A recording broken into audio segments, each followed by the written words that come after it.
got a lot of comments like, are you trans? What? I feel like everyone online is so quick to judge and just say like, oh, you're just a social media doctor. Do you even really practice medicine? There was one comment that said she deserved to have this happen to her because she's Asian. Oh my God. I have no words. That is disgusting.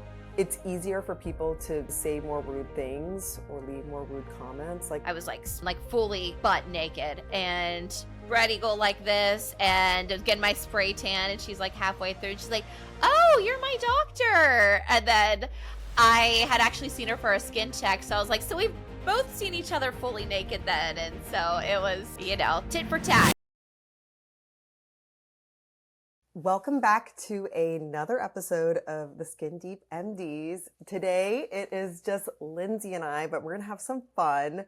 We're going to pull back the curtain a little bit and see what it's really like to be visible online as female physicians. We're going to go through the glam, the grit, the trolls, the praise, so fun stuff, crazy stuff, and everything in between. Yeah, so I think this is a really interesting topic because I mean, I have the same questions for other influencers. Like, I know what it's like to be in our field as dermfluencers and dermatologists and moms, but I always think like I look at these fashion creators and I look at these lifestyle creators and I'm like, what's your life like? Like, I really truly want to know. So I think people will find this rather interesting because this is a very niche, you know, type of content creation.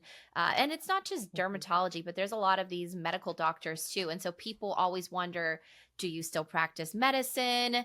Are you just a content creator? Yes. Before we get into it, just want to do a little catch up. Have you had any fun, exciting events this week? Any obsessions of the week? My life's been chaotic. My life's been hectic. I've traveled the past 7 weeks. I've been on an airplane every week for 7 weeks. So yeah, I'm just trying to breathe. And honestly, I'm excited. I'm going to the beach this weekend with my family. I'm like, I'm just going to chill out. So that's my obsession is like, I'm going to chill. Yeah. What about you? Any obsessions or what's your life? I am currently in New York at the US Open, and I am always reminded how much I love watching tennis when I'm here. So I love the vibe. I love the intensity of the tennis court, like everyone watching as the players are playing. And I don't know, it's to me, it's really fun. I much rather go to like a live sports event that is tennis instead of like football or basketball. Although I actually weirdly do like basketball. But anyways, yes, so it's been really fun. And I played tennis in high school. That's awesome. And I was really bad, but it's, you know, I have a like, there's a special place in my heart for tennis. So it's been fun. That's my dream. I always say when I'm retired, I'm going to learn how to play tennis. So yeah, remind me this in like 10 years. Yeah. I have to also get in on the pickleball thing. I mean, I feel like that's what people seem to be enjoying more is pickleball than tennis. I'm kind of scared to play pickleball because I feel like an 80-year-old's going to whoop my ass and like crush me on the court because they are good at pickleball. They are so like very intense and serious about it. All my patients play pickleball and they're like, yeah, I just played like 3 hours this morning. I'm going 3 hours tonight. So do not underestimate an 80-year-old. You don't want to meet an 80-year-old who plays pickleball in a dark alley is all I'm saying. Yeah. Exactly. Do you want to start maybe with some rapid fire questions? What do you think? What is the most savage troll comment you've ever gotten? Oh my God. There's just so many. I mean, I pretty much, this is really sad, but I have hired someone to help me sift through the comments because it was taking like such a toll on my mental health.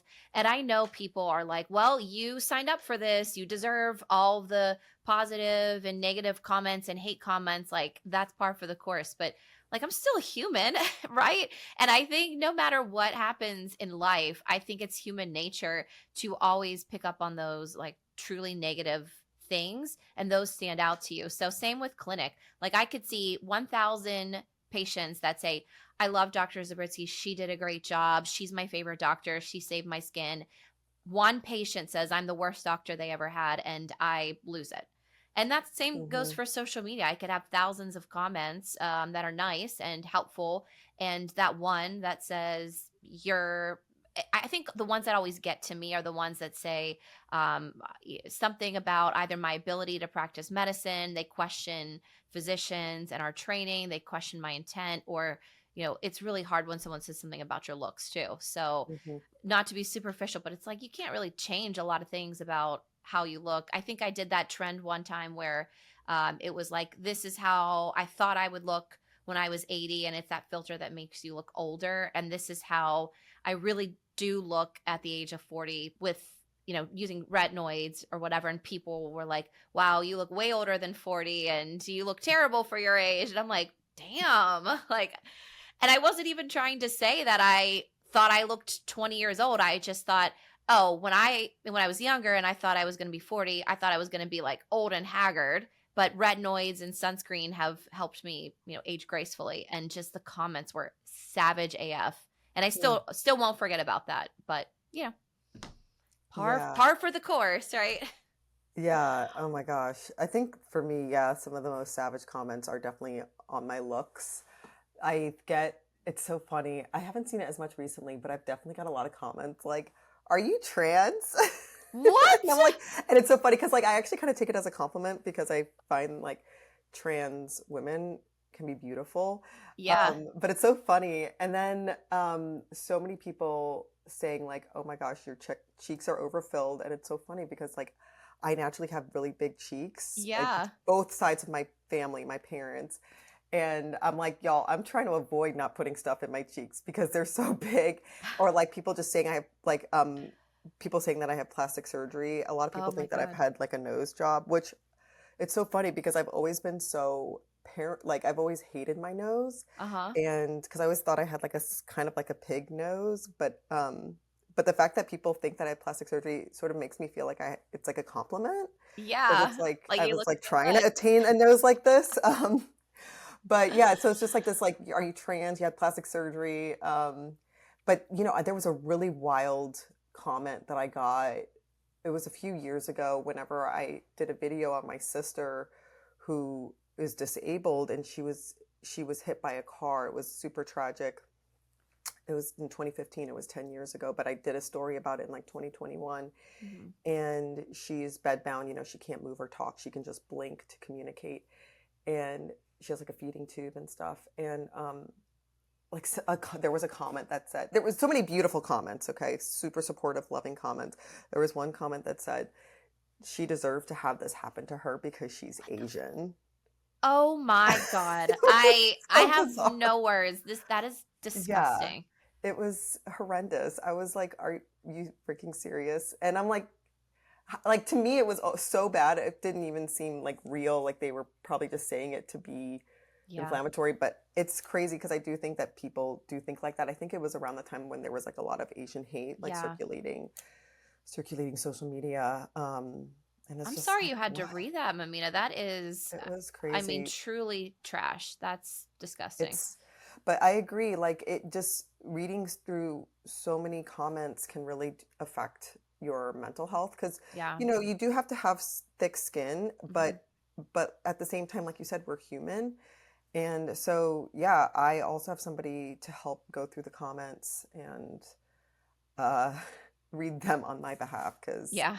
yeah, some of them, she's like, she will like warn me. She's like, yeah, you probably don't want to look at the comments on this Yeah. video. Yeah. I'm Same. like, okay, thanks, Same. thanks. Whatever. I mean, I think I would have quit a long time ago had I continued to read every single comment. And but every time I post like, hey guys, I'm having a really bad day, the comments are really getting to me.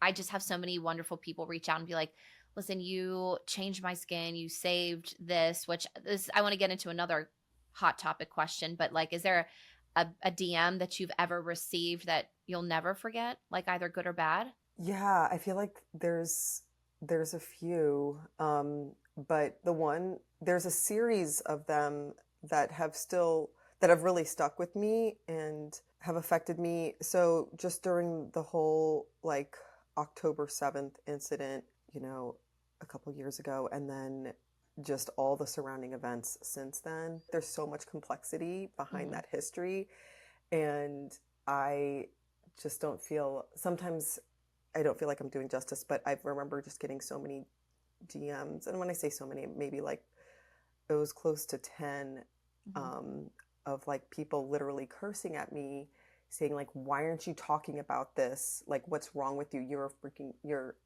a fucking doctor, you know? You know, obviously that is so painful to see all these events happening and it affects me, but like it, but to see like DMs of people just reaming at me when I already, I already do feel so much guilt of not sharing anything. It was hitting a nerve because it's like, I know it's so bad, but I'm like trying to find a way to, I don't know. I just feel like to me, that's like such a delicate area. And, Yeah. um, but I just remember just getting reamed in my DMs about it. Yeah, I know. That was a really tricky subject. And I saw a lot of people who spoke out on either way, either side, um, say that they, received death threats Mhm. from whatever That's they the posted. thing. It's like it's you're damned if you do, damned if you don't. Yeah. Yeah. And you can, yeah, like exactly. Like there have been physicians who've had people come to their office and also threaten them too. So it's like I'm just trying to protect my peace right now. Yeah, I hear you. My comment, my DM that I'll never forget is, and this is why since that time I've separated my medical practice from my social media. I used to do a lot of combination. I would post something educational, and then the next day I'd post like, "Hey, we're doing a Botox special, and this is my before and afters." And so I would get a lot of like patients DMing me. And this was years Hmm. ago, and one just she was like an older lady, and she had pretty much berated me and reamed me out because she was unhappy with her Botox or her filler on DM, and somehow got my number and was calling me and leaving me angry Oh, voicemails and treating me like a child. And I already had imposter syndrome because I was only about a year out of residency. And at mm, that moment, I was like, I am done. I am separating my medical practice and my social media presence because those just do not need to be the same thing. And then since then, mhm, even when mhm, patients bring up social media in clinic, I just kind of brush it off and I'm like, I don't want to talk about this. This mhm, is two separate areas of my life that do not mix. mhm, mhm. Yeah, I actually like that. Well, I'm sorry that you had to experience that, but I totally understand, and I actually like it when patients don't know about my social media presence. Yeah, me too. You know, it's nice, and their expectations are different, you know, and um, so yeah, it can get very tricky. I still have patients DM me, and I'm like, Yeah. please call the office because they are going to do a better job at making sure that you get this prescription, and we need it Yeah, documented in your chart. If you DM for it to sure. me, like it's going to get lost and not get documented. For Um, sure. but um, but yeah, no, that that definitely makes sense. Yeah. Another question: have you ever regretted posting something? All the time. I mean, all the time. And in so many different levels, right? From Mhm, things that are cringy. And I'm like, I cannot mhm, believe I posted at that. How cringy. And I think when back in, a couple years ago, the style was different too. So I like yeah. use a lot of heavy filters and I did a lot of Mhm, pointing and I was just mhm. ugh, and then other times, just you feel like you touch a nerve if you say something a certain way. Like I think I've Mhm, I've learned just to be more careful with how I speak because especially when you're stitching a video, these people are real humans.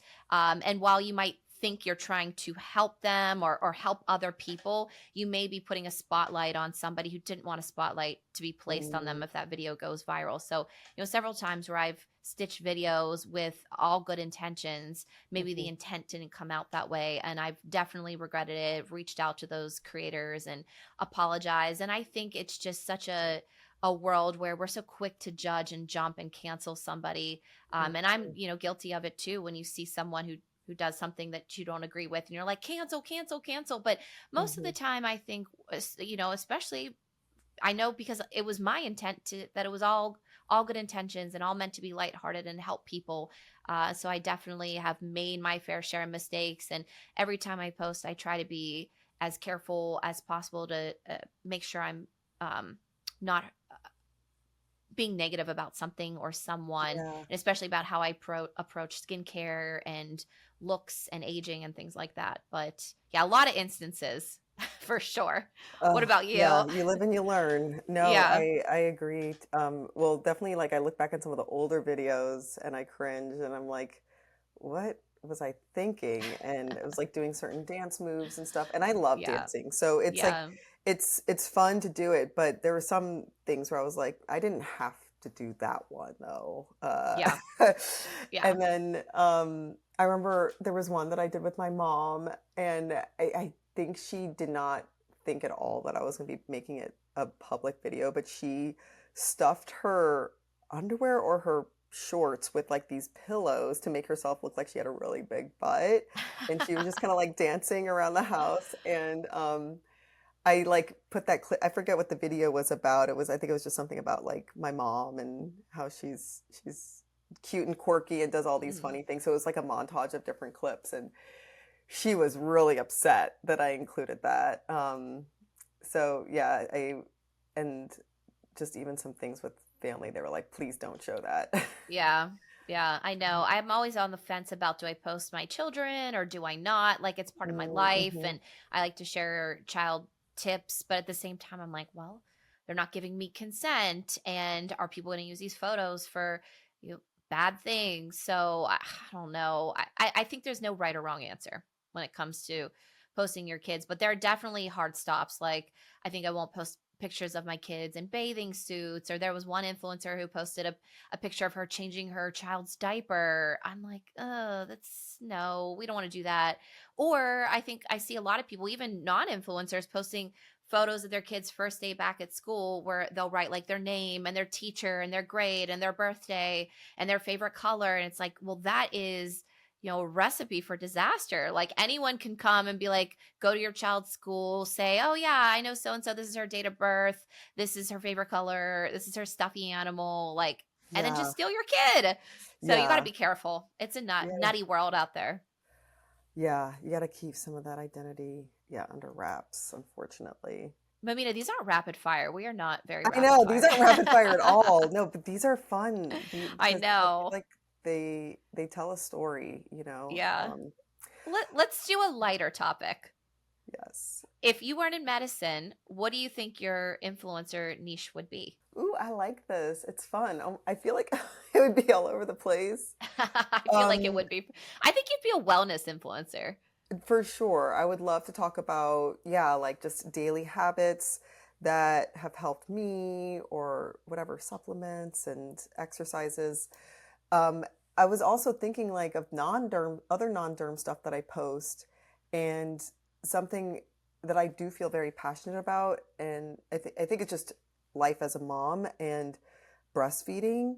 Hmm. Um, I struggled so much with that, and I just remember like I was just gonna give up, but I remember turning to social media for so much help and for resources on how people breastfeed, because I was like, I can't produce breast milk. Like I don't know what I'm gonna do because I literally Yeah. like breast milk is just not coming out, or just a little bit is. And I remember just as I spent hours like pumping at 3 a.m., I would just like watch all these YouTubes, and I distilled all that information and made a couple videos on what I took as like the most commonly recommended, things to do to Mhm. improve breastfeeding.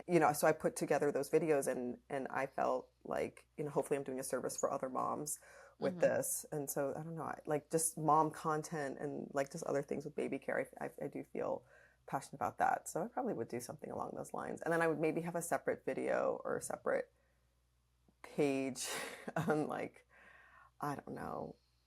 Uh, I was gonna say like play like music, like piano and like nerding Mhm. out on music stuff. I love that. How about you?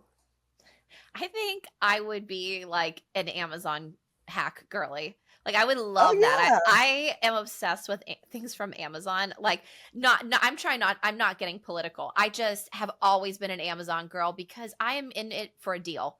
Like, Hmm. I just want to tell the world that this outfit that I have that looks like it's $500 is actually $20 on Amazon. Or, Hmm. you know, I like love buying these things that make your life easier. Like I have these little lights on my steps that as you step on them, Oh, it lights up. So now it's like oh, a more amazing. mood lighting instead of turning on the overhead light.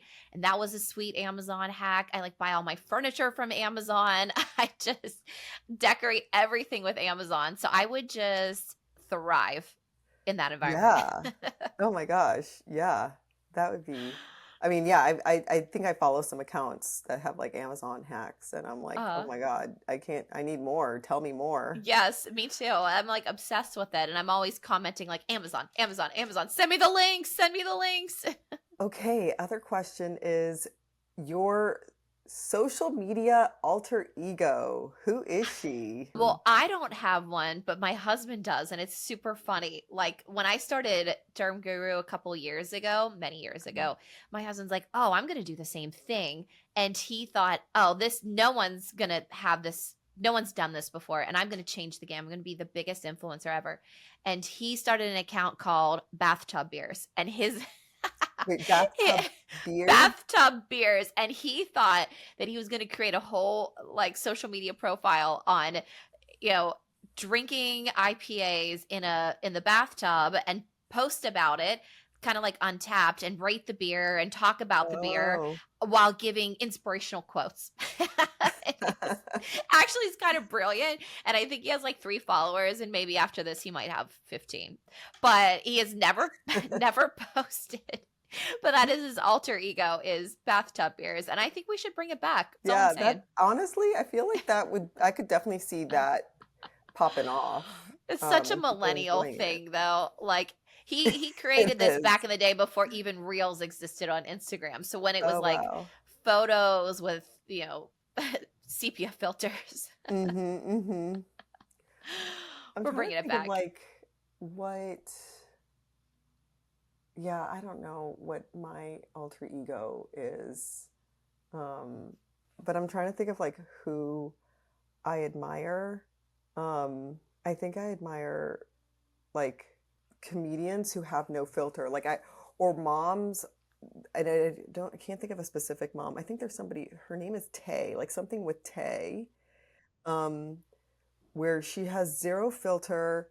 And I'm like, I want to be like that. I want to be able to just express myself freely and just curse and not care. And like even comedians like Ali Wong and Amy Schumer who just are so raw. Oh, and Nikki Glazer.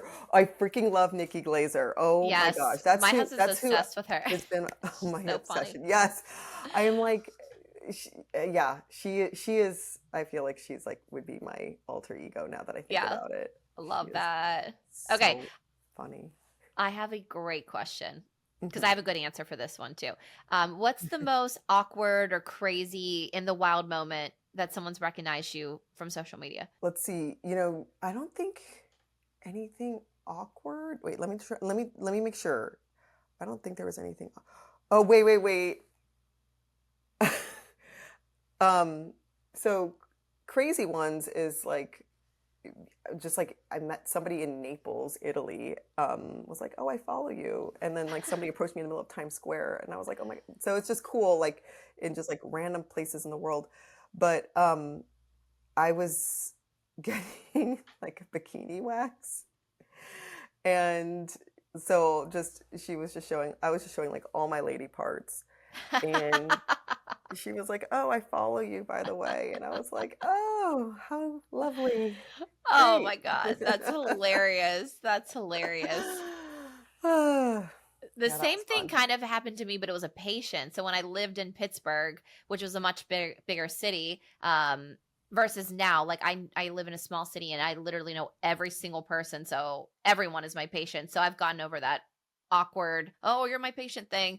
But in Pittsburgh, it was different because it was such a big city. I never ran into my patients, but I was getting spray tan and I'm this is before kids. So I was definitely not comfortable being naked in front of anybody. So I like stripped down the first time I was ever naked really in front of anyone other than, my spouse really, like fully, butt naked. And I was like spread eagle like this and was getting my spray tan. And she's like halfway through and she's like, "Oh, you're my doctor." And then I had actually seen her for a skin check. So I was like, "So we've both seen each other fully naked then, and Yeah. so it was, tit for tat. Haha. Yes. Oh my gosh. But I did get Yeah. recognized once. I actually don't get recognized that much. People say that all the time. Oh, you must get recognized all the time. I'm like, no, actually, I don't. And I don't know why. I just, maybe I have a lot of international followers, or maybe I look different online, but I like rarely get recognized. But I did get recognized at Disney World when I was with my whole family. And this lady was so sweet. And she's like, oh, I love your content. You really helped change my skin. And she was a worker there. And we were at, Animal Kingdom, and so she let us like get a good seat at the show. So I loved Oh, it. that's She was so awesome. she was That's so so sweet. great. Yeah, no, I'm surprised that you don't, but I'm like trying to think about it. I feel like maybe it's interesting, like just based on your social media, you seem like you would be a tall person and but Probably. you're not super tall. Yeah.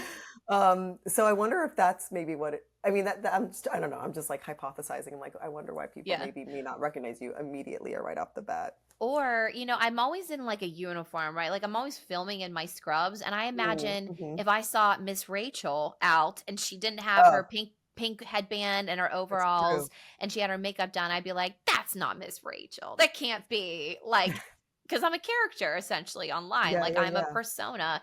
And so if you don't see me in my scrubs with my little, cleansing headband, you're like, who the hell's that? Yeah, no, that's totally a good point. Like if you're just not in uniform, Yeah. for sure. Well, do we want to maybe move on topics a little bit, and kind of talk about like the glam and the grit that comes with being on social media as physicians? Like maybe we could talk a little bit about the glam side of it, and then we can a little bit go into the grit. Yeah, let's do it. Do you think that, I know we talked about this a little bit, but being so visible online has changed the way that patients view you in clinic, like for better or for worse? Do you get a lot of patients that come in requesting to see you or talking about social media? I used to,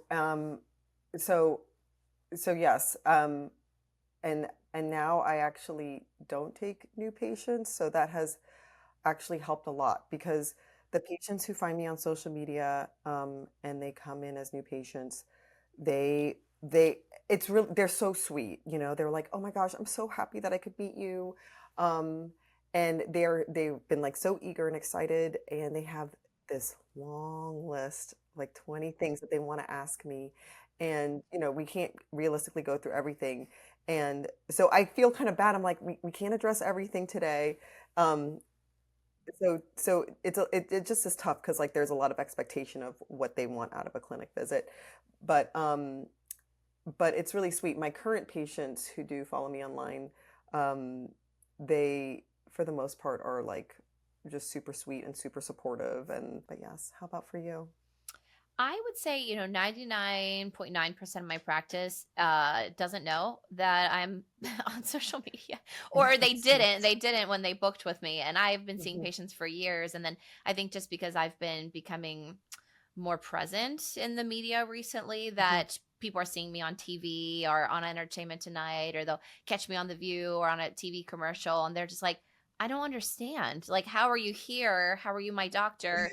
But like you're on TV, like that, it Uh-huh. doesn't click with them. But I like that because Mhm, I don't want to be known as like a social media doctor. And honestly, my favorite kind of dermatology to practice is skin cancer screenings and skin mhm, cancer education and your bread and butter kind of dermatology. I get an eczema, and I get a lot of gratification out of that. Even though I think a lot of people like to learn more about the glam side of mhm, dermatology online, and so I kind of get mhm, to have that balance where I practice that on online, but in mhm, reality I do get way more fulfillment from my little 80-year-old patient who I'm cutting out skin cancers left and right, and they're grateful. So mhm, I mhm, try not to see or try not to play into the social media, or even skincare in office. I do obviously talk a little bit about that, but I agree, when people come in to see me and they found me on social media, it's definitely a different vibe and a different visit, and it requires more time, which in medicine, a lot of the time you don't dictate how much time you have. So it can be mhm, a mhm. challenge to make sure that they feel like their needs are met. So, um, yeah, but have you had a lot of people, show up previously before you shut down new patients and say like, oh, I found you on TikTok or Instagram? Does that happen a lot? It has, yeah, it has. And it would sometimes be related to like a certain video that I did. Like I did a video on masseter Botox, and I just remember like Uh-huh. having a slew of patients coming in, like wanting masseter Botox. The majority of what I do too is skin cancer screenings. Hmm. And then of course acne, eczema, psoriasis, warts, hair loss. Yeah. But I definitely do a lot of cosmetic consultations, but it's like the people who come in from Instagram and TikTok, like that is every all they want. They want to know Yeah. all the cosmetic things. Do you ever feel like you need to prove yourself more in the medical community because you're active on social media? 100%. I feel Hmm. like everyone online is so quick to judge and just say like, "Oh, you're just a social media doctor. Do you even really practice medicine?"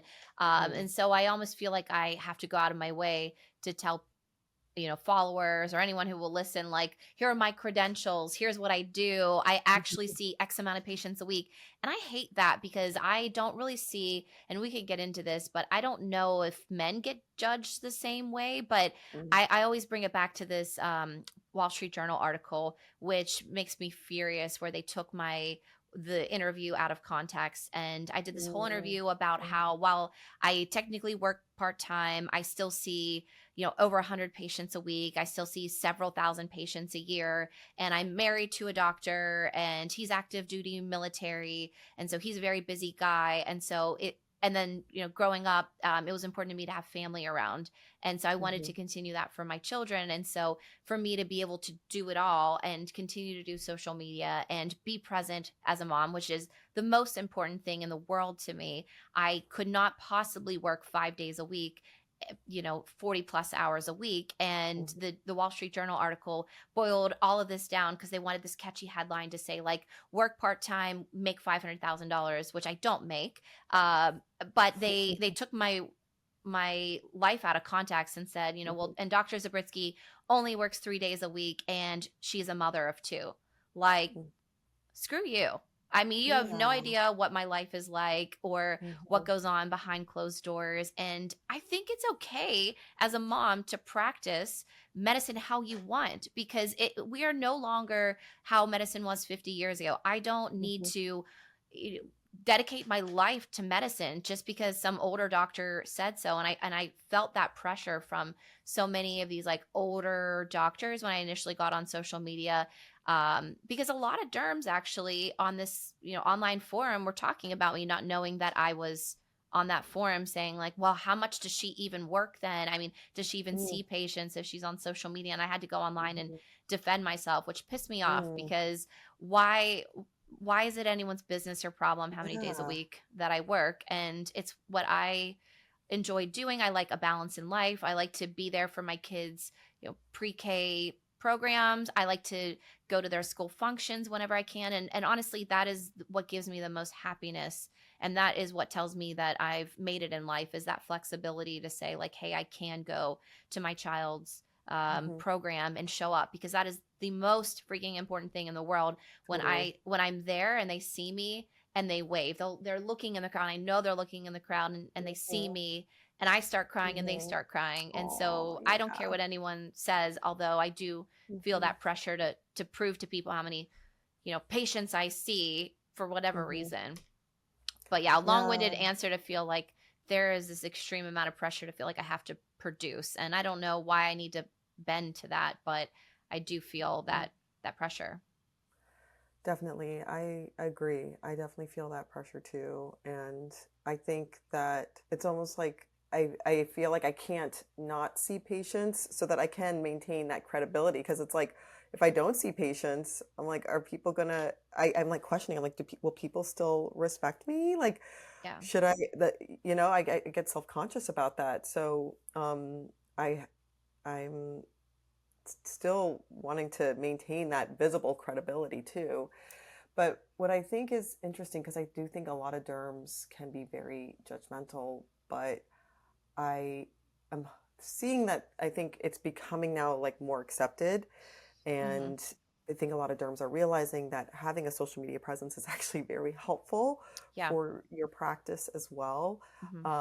So I'm hopeful that a lot of other derms are kind of shifting as well.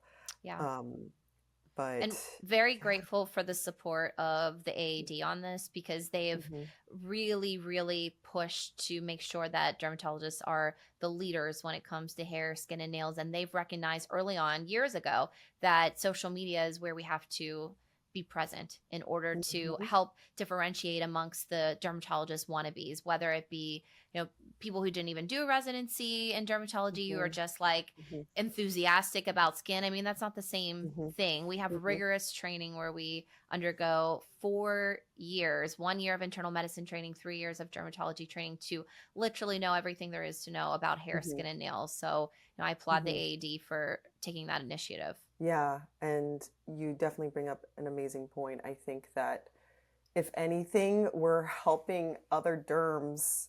Like our job on social media is helping other derms Hmm. be more credible. Like we're improving the visibility and the credibility of like all the derms in our community.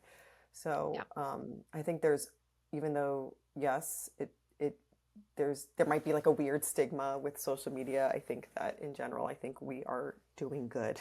We are Yeah. doing good on it. Yes, yeah. So we're at least trying our best. So of course, like we mentioned before, we might take some missteps or make mistakes, but we're human, and all we could do is do our best, just like everyone in Yeah, life.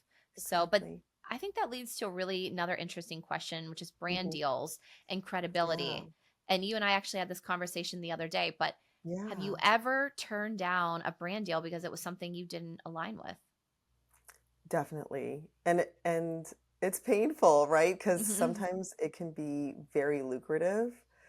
But ultimately, like as a physician, we took an oath, like do no harm.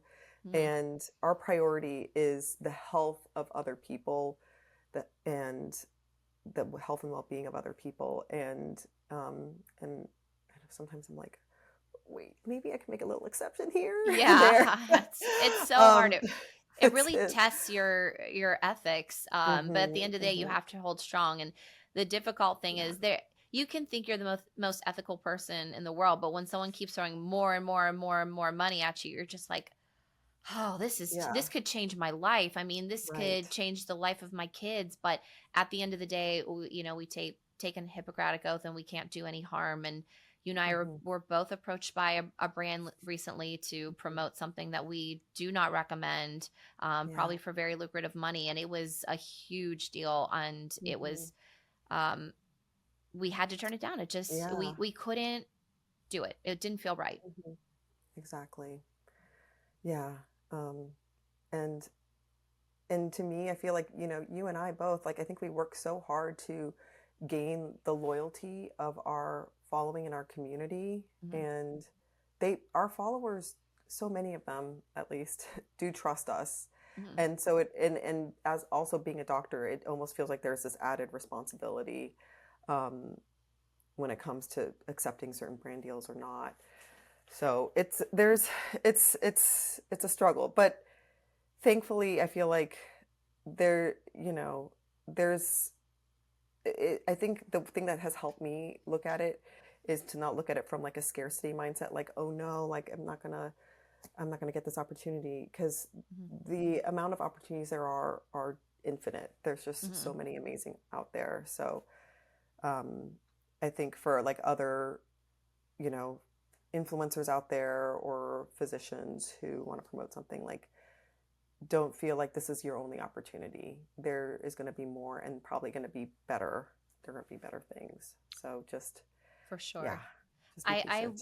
think it was Alex Cooper. I heard that she had turned down some insane deal, like 10-20 million dollar deal, for Mm, something that she just felt like didn't align. And mm, so, mhm, yeah, the money is crazy. People will throw mhm, you any amount of money to get you to promote something. So you mhm, do have mhm, to make sure mhm, whatever you're comfortable promoting with, you have to organize that and make a list of what is a hard stop and what isn't, because it can start to get muddy. your internal peace there, you can't put money on that. Your internal peace and Yeah. your just feeling in alignment with your true self and who you are, you can't put a price on that. Yeah. And like your overall happiness. So Right. Yeah. something to keep in mind.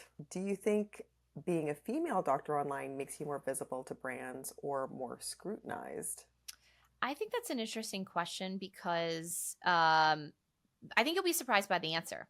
So I think in our career as dermfluencers, being a female physician actually is one of the only times in life that I think it's beneficial because Uh-huh. women consume this type of content, and I know that there's a Mm-hmm. ton of male dermatology creators and they do very well, but I know like 90% of my audience is female, and Mm-hmm. I know females want to see females skin, like they, because male Mm-hmm. and female skin are different anatomically Mm-hmm. speaking, and their facial features are different, their goals are different. So I feel like this is the one of the few times like being a female feels like it's super beneficial in this dog eat dog world out there. Mm-hmm. Mm-hmm. Yeah, I agree. I do also think, yes, we women do get more scrutinized. Like our looks are definitely Oh, for sure. more scrutinized. And I think, I don't know, I have to talk more to my male colleagues, but I just feel like people, it's easier for people to say more rude things or leave more rude comments. Like, I don't know what they feel like they can treat women with, I don't know, Yeah. like just a different level of disrespect. And so it's tougher too, but but in general, I do think it's an advantage. Yeah. Yeah. So this is a really hot take, and I'm curious to hear your opinion. In 2025, I think this is a controversial answer, but do you think social media can help your career in ways traditional academia can't? I have to definitely agree that it can Mm-hmm. help your career, and it's the opportunities. I mean, and like it's opportunities that we never even would have thought of, right? It's Right. just working with so many different skincare brands, having opportunities to be advisors for skincare brands, having opportunities to be on TV Mm-hmm. and other crazy ventures. And I don't get me wrong, sometimes I do have a little bit of FOMO because sometimes I'm like, sometimes I wish I was in an academic setting. Maybe that would give me more credibility. But social media, I mean, you don't have to be a doctor to do all these crazy things and have all Mm-hmm. these crazy opportunities. So I do think that social media can help your career. Yes. Yeah, I mean, I think 30 years ago, 20 years ago, even 15 years ago, even 10 years ago, it was like you had to be in academia to really grow your Hmm. career in dermatology. Otherwise, you were, private practice doctor and that was the end of it. But Hmm. now, and that's why I think we've gotten so much hate at being on the forefront as social media Hmm. dermatologists, because, and I can see it. I think if I was in the opposite shoes, I'd be pissed too that, Hmm. all of that time and working your way to the top and doing all of that research, is now not giving you the same opportunities where it should, because I think it's so important. We all have our own important roles, academic physicians and private practice, or even social media doctors, but I can see how it would be frustrating to see other people who are not in the same setting as you, who don't seemingly work as hard, but that's not true. It's just they work differently, getting, Hmm. you're getting passed on these opportunities, and these other people aren't. Hmm. And I've seen it in our own community. I've seen some dermatologists speak out on this, where they were upset that, some these social media dermatologists were getting better opportunities than they are. And Hmm. it's just, that's kind of how the world is right now. That's what brands want. That's where the opportunities lie, because they see an opportunity where they have, someone who's a dermatologist, that which is what they want. They want someone to align with their brand and to talk about skin health in a Hmm. professional way, but they also want their cake and eat it too. They want someone who's a little bit of a celebrity, someone who's known, someone who's recognized, someone who can speak, because we do that for a living, right? Like we speak all day Hmm. long for a Hmm. living, so we're very poised in how we present ourselves. in media and online. And so you kind of get both when you Mhm. pick someone who's a social media dermatologist versus someone, who has no social media presence. So I think it is a very hot take, and it's a hot topic issue amongst uh, our life and our profession. But Yeah. yeah, I don't know. Times are changing. Like, I think that this is where things are going. So, Yeah. um, Yeah. but I still think people should be an academic derm if like that's what they want, or academic Yeah. medicine. And it would really break my heart to see people who are just going in, and I'm seeing this. I'm seeing high school students coming in and saying, I really want to be a dermatologist. And I'm like, do you? What are you interested in? They're like, oh, skincare. I'm interested in Mm, skincare. And I'm like, no, that's like not all we do. That's yeah, actually a fraction of what we do, right. which is an exciting part of what we do. But like, you can't, I hate that. I hate that. Yeah. And so I do try to post a lot as much as I can, like on skin cancers and skin health and rosacea, and Mm, not just like the glitz and glam of yeah. dermatology, to show people like what we really do. Yeah. No, I think that's such a good point. I'm like, for those people, I'm like, you should think about being an esthetician if you Yeah, really like yeah, skincare. exactly, exactly. Well, this was so fun. I definitely think we need to do a part two with Jenny. Just doing more like behind the scenes, looking behind the curtains, just because we're Yeah, almost at the hour. I Um, know. There's so and much to chat about. We didn't even get yeah. into any of the chaos of brand trips, and Oh yeah. we Oh will. yeah. We We will. will. Yeah. I think that. Yeah. I. We definitely should do a series on this. So Um, I have one final question. yeah. If you could look back, and talk to yourself 5 years ago, and say, would you do this all again? Would you go into social media again and do it? What would your answer be? I would say yes, because I it unlocked a lot of things for me. I really love the educational piece of it. So I was torn because I do love teaching med students and residents. Hmm. And when I was like a fellow and a resident, we did that a lot. And even as a in private practice, if I have somebody rotate through with me, I really do enjoy it. But I can't get myself to do like academic medicine. And social media is such a great avenue. I didn't realize how much I would enjoy it. Like I didn't think that I was somebody who would enjoy being on the camera at all. Okay. I felt I was so awkward and so inarticulate. And I still feel like that many times, but I I can express that passion, my passion for educating Hmm. through this medium. It's super fulfilling. So there's that. And then just all the different opportunities. Like, so I just feel like it has opened so many doors. You meet so many interesting people Hmm. and you do things that you never thought you would ever do, whether it Yeah. is like being on TV or Hmm. being involved or being an advisor for a different company. Yep. So, yeah, it's definitely have has helped kind of Hmm. open up a lot of things for me. How about you? Yeah, I mean, despite all of the, terrible things that happen with social media, I think I would do it again because it has offered me the flexibility to like flex my creativity, and Mm-hmm. I think it changes up the monotony of the week, because in Hmm. dermatology, like, it's very different for people, maybe who are in academics, or even like my husband, who, one day sees clinic, the next day he rounds in the hospital, the next day he reads echoes, versus me, my whole week is just clinic, clinic, clinic, clinic, clinic. And so Hmm. the monotony gets to me usually by the middle of the week, where Hmm. fortunately then I can kind of change course, and the next day, like, get to speak in front of, like, next week we'll be going and speaking at a conference on social media together, or I'll get to go on a TV show and talk about skincare, or just like hang out with you. So I love Hmm. the Hmm. variety. If you're someone who's a little ADHD, or you just can't stick with the same thing day after day, uh, then this is great, and this is what I love. And it's Hmm. also offered me the financial freedom with this extra income, that I can work because I want to in clinic. Exactly. Like, I'm not pressured to work Yeah. 5 full days a week, that I can have flexibility to not work full time, so that, again, I could be a present mother, which is the Hmm. most important thing to me. Yes. That honestly, that's the most important job as I've come to learn. And Yeah.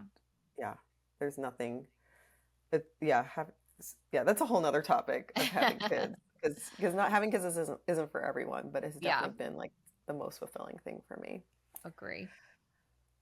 Awesome. Well, um, yeah, I would say definitely stay tuned for part two. We're going to talk more fun, controversial things and yeah, just life as an influencer. And we'll have Yeah. Danny involved Let us know too. in the comments like what your burning questions are, what you've Mhm. always wanted to know, but you were afraid to ask. Because we have those questions too. We have them for other influencers. And I personally find myself really engaged when I hear other influencers talk about their behind the scenes life. So hope you Yeah. guys learned something today. I'm glad you could get a sneak peek into our lives. And if you like this episode, be sure to download the episode. And, if you guys are enjoying this episode, subscribe to our channel. You can find us on Spotify. You can watch us on YouTube or Apple Podcasts, and be sure to follow us on Instagram for more. And we have a newsletter too. So subscribe to that and get all the insider deets. Yes. Thank you again for your support, and we will see you next week. See you next week. Bye.